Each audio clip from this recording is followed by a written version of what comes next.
మరలా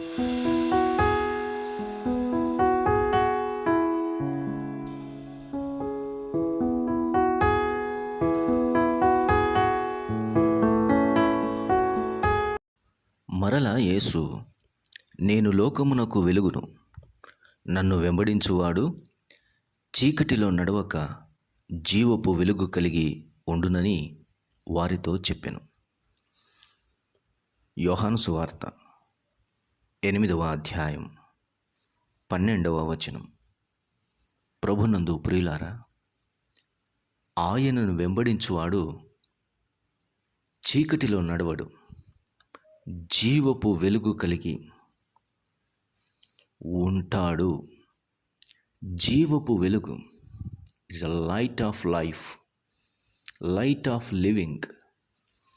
మానవునికి నడవడం అర్థమవుతుంది, కానీ మానవుడు చీకటిలోనే నడుస్తున్నాడు.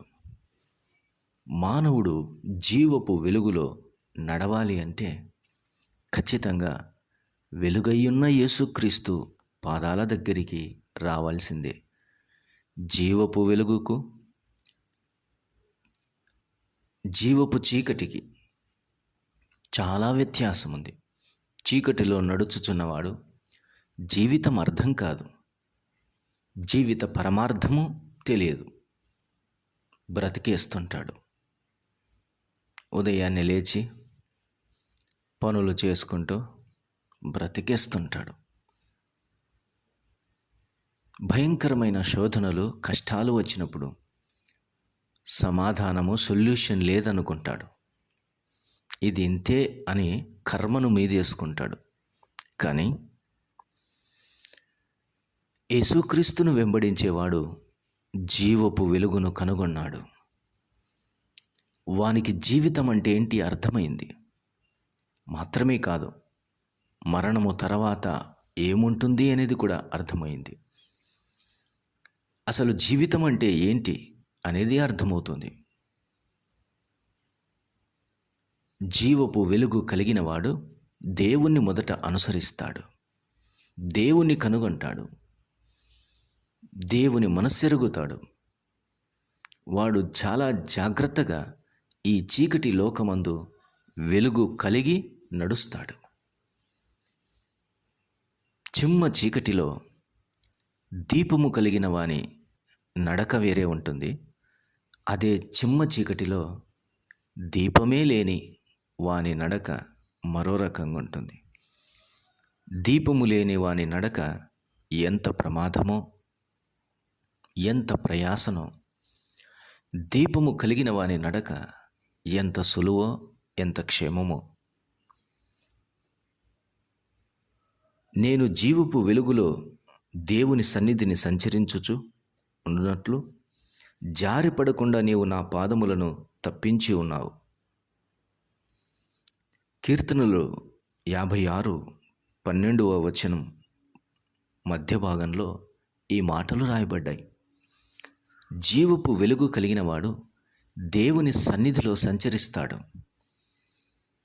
జీవపు వెలుగు కలిగి ఉండుట వలన వాని పాదములు జారిపడకుండానట్లు వాడు తప్పించబడతాడు. దేవుడు చేసే గొప్ప కార్యం. ఈ జీవిత యాత్రలో జీవపు వెలుగు లేకపోతే నీ నడక, నీ యొక్క విధానము సరిగా ఉండదు. ఎక్కడ జారిపడతావో తెలీదు. మానవుడు జారిపడి కింద పడటం లేదు, భూమి దిగంధములకు, పాతాళములకు జారిపడుతున్నాడు. ఈ ఉదయకాల సమయంలో ప్రభువును నమ్ముకున్న నీకు కలిగిన భాగ్యమేంటో తెలుసా? జీవిత పరమార్థమేంటో నీకు తెలుసు. ప్రభువే మన పరమార్థం. ప్రభువు అడుగుజాడలే మన పరమార్థం. ప్రభువును వెంబడించటమే జీవిత పరమార్థం. ప్రభువే మన వెలుగు, పరలోకమే మన ప్రయాణం, పరిశుద్ధతయే మన ప్రయాస, దాని కొరకే మన పోరాటం. మనము చూచుచున్నది పరసంబంధమైనది, మనము వెదుకుచున్నది పరలోక సంబంధమైనవి. మనము చూచుచున్నది పైనున్న వాటిని, మనము వెదుకుచున్నది ప్రభు యొక్క సన్నిధిని ఆనందించుచున్నాం, గంతులు వేయుచున్నాం. గనుక ఈ జీవిత యాత్ర ఎంతో సులువు, ఎంతో క్షేమం, ఎంతో ధైర్యం. కారణం వెలుగులో ఉన్నాం. వెలుగు కలిగి ఉండటము అనంటే చీకటిని పారద్రోలటం. అయితే చీకటిని పారద్రోలటానికి నీవు ప్రయాసపడాల్సిన అవసరం లేదు. వెలుగును నీవు కలిగి ఉంటే చీకటి దానంతట అదే వెళ్ళిపోతుంది. ఎక్కడ వెలుగు కనుమరుగవుతుందో అక్కడ చీకటి మెల్లమెల్లగా అదే కమ్ముకుంటుంది. ఎక్కడైతే వెలుగు పుట్టిస్తామో చీకటి దానంతకు అదే వెళ్ళిపోతుంది. It's better to light a candle than to curse the darkness అని చాలా పాత సామెత మనకు తెలుసు. చీకటిని వెళ్ళిపో అని గట్టిగా దాన్ని గద్దించడం కంటే ఒక చిన్న క్యాండిల్ను వెలిగిస్తే చీకటి దానంతటకు అదే పోతుంది. గనుక నీ హృదయమందు దేవుని వాక్యమును వెలిగించుకుంటే చీకటి అదే వెళ్ళిపోతుంది. నీ మార్గములకు ప్రభువే వెలుగుగా ఉంచుకుంటే చీకటి దానంతకు అదే వెళ్ళిపోతుంది. ప్రభువు నీ వెలుగై ఉంటే ఈ లోకములో ఎంతో సంతోషం, సమాధానం. లేకపోతే చీకటిలో పెనుగులాట, తడవులాట, జారిపడి పాతాళపు ప్రయాణమే తప్ప ఇంకోటి ఉండదు.